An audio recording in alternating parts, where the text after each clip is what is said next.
শুকনো ভাজা পুলি। কোনো রকমের তেলের প্রয়োজন নেই, আবার দুধেরও প্রয়োজন নেই। আসসালামু আলাইকুম। ঘরে মাত্র ৩ টা উপকরণ থাকলে বানিয়ে নিতে পারবেন সহজে এই শুকনো ভাজা পুলি। যারা ডায়েট করেন, তেলে ভাজা পিঠা খেতে পছন্দ করেন না, আবার দুধ দিয়ে রান্না পিঠা খেতেও পছন্দ করেন না, তাদের জন্য এই শুকনো ভাজা পুলি তৈরি করা কিন্তু খুবই সহজ।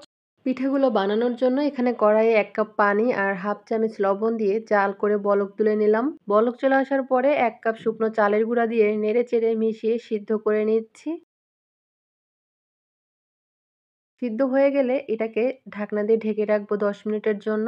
এখানে প্যানে নিয়ে নিলাম ১ বাটি নারকেল কোড়া আর হাফ বাটি বা পরিমাণ মতো খেজুরের গুড়। আপনারা চাইলে কিন্তু চিনি দিয়েও বানাতে পারবেন। নেড়েচেড়ে জাল করে এটাকে একটা পুর তৈরি করে নিব। এই তো নারকেলের পুর একদম রেডি। এখন এটা চুলার উপর থেকে নামিয়ে নিব। আর কতটা লোভনীয় হয়েছে নারকেলের পুর। ডোটা হালকা ঠান্ডা হওয়ার পরে ভালো করে মথে নিব। মথে নেওয়া হয়ে গেলে এখান থেকে অর্ধেকটা ডো নিয়ে আমি একটা রুটি বেলে নিব বড় সাইজের। রুটিটা অনেক বেশি পাতলাও না মোটাও না।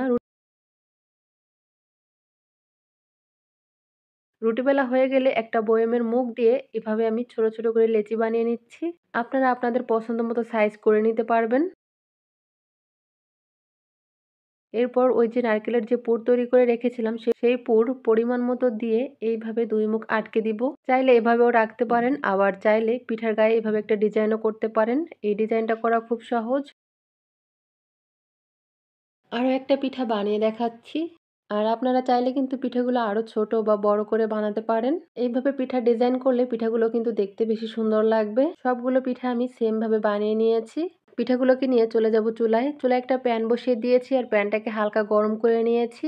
একটা একটা করে পিঠা বসিয়ে দিয়েছি প্যানের উপর। কোনো রকমের তেলের প্রয়োজন নেই। একটা সাইড হয়ে গেলে উল্টে দিব। আর এই পিঠাগুলো ভাজার সময় চুলার আঁচ অবশ্যই কমিয়ে রাখতে হবে। মিডিয়াম টু লোতে রেখে নিতে হবে। আর একটু পর পরই কিন্তু পিঠাগুলোকে উল্টে দিতে হবে। অনেক বেশি সময় অপেক্ষা করা যাবে না।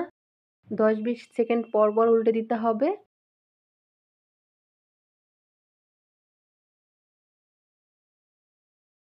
এইভাবে উল্টে পাল্টে পিঠাগুলোকে ভেজে নিয়েছি আর পছন্দ মতো কালার চলে আসলে নামিয়ে নিব।